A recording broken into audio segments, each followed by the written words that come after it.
Grace to you, brothers and sisters. Today I want to speak about 5 characteristics of idolatry. So it was it was actually a sermon on Sunday in my church, but yeah, it was based on quite a number of scriptures. The first one was 1 John 5 verse 21. Second one was Isaiah 44, the entire chapter, and then Psalm 115. So basically, I'm just gonna read 1 John chapter 5 verse 21. It says, "Little children, keep yourselves from idols." So I'm gonna speak to you. Basically, I'm not gonna dwell much on the characteristics. I'm gonna explain some of them, but I'm not gonna explain all of them. It says idolatry does not worship the triune God. It redefines God and truth, and on one's own terms. So basically, here you know that Jesus said that He is the way, the truth, and life. So what they basically said is that they redefine who God is. A lot of people do not like the God of the scriptures. You would hear people say that I cannot worship a God like that. I cannot worship a God who sends people to hell.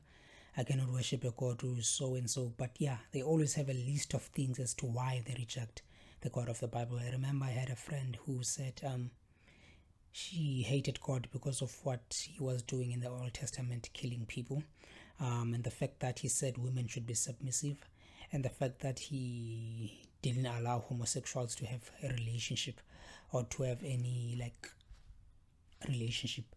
So that's basically it. So people usually redefine what truth is. I think postmodernism is one of the means in which they use to redefine what truth is, because postmodernism, it says there's no absolute truth. The third one is it offers unacceptable worship. Now I think this one violates the first and the second commandment, which says, "I am the Lord your God. You shall not have any other gods before me, and you shall not use the name of the Lord in vain, of the name of the Lord your God in vain." So yeah, that's the third one. The fourth one, which is based on Romans chapter 1, it positions the created things as supreme in interest and affection.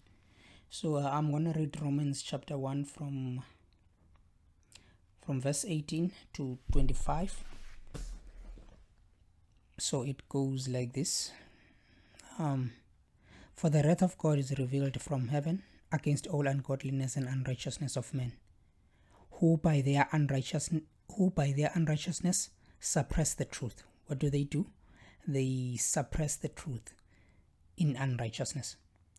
"For what can be known about God is plain to them, because God has shown it to them. For the invisible attributes, namely His eternal power and divine nature, have been clearly perceived ever since the creation of the world, in the things that have been made, so they are without excuse. For although they knew God, they did not honor Him as God or give thanks to Him, but they became futile in their thinking, and their foolish hearts were darkened. Claiming to be wise, they became fools and exchanged the glory of the immortal God for images resembling mortal men and birds and animals and creeping things. Therefore God gave them up in their lusts of their hearts to impurity, to the dishonoring of their bodies among themselves, because they exchanged the truth about God for a lie, and worship and serve the creature rather than the Creator, who is blessed forever. Amen." So yes, that was the fourth characteristics. And then the last one, which is it has misplaced hope for strength and deliverance.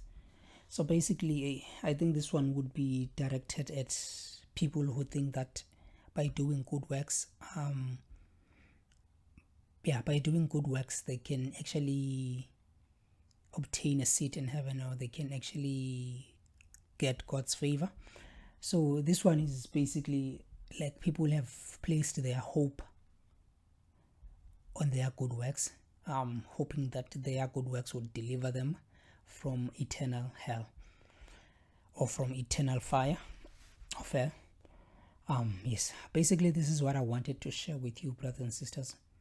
I'm hoping to upload one more or two more videos by the end of today, which will be my last one or two videos for the year. I won't be able to upload again for the next maybe a month or two, or probably 3. But yeah, I'll probably be back in January, and then maybe I will start uploading again then, or I won't upload until February.